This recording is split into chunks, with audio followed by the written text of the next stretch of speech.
Welcome to the Slop Temple. We pray this video helps. You start by opening the game menu, press the plus button, and move right to System without pausing. Once done, select the gear icon labeled System so you see controls and sound options. Make sure your controller is connected and has sufficient charge, otherwise input changes won't stick. This step gets you directly into the control layer where button mapping lives, so you can quickly jump to the customization area and avoid navigating unrelated menus or icons. Now, navigate controls and choose button mapping to see the game's current assignments. You will see actions like Run, Shield, and Shake a Slate. Select the action you want to change and highlight it. Then press the controller button or stick direction you prefer, and the game will reassign that action instantly.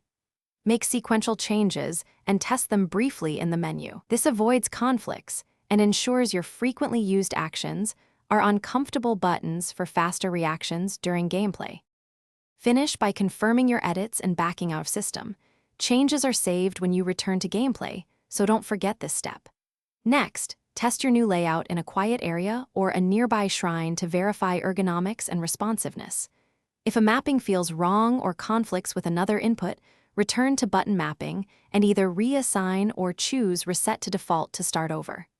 Troubleshooting tip: if inputs act erratically, power cycle the controller and retest before making further changes. Thanks for watching. Consider subscribing if we helped you.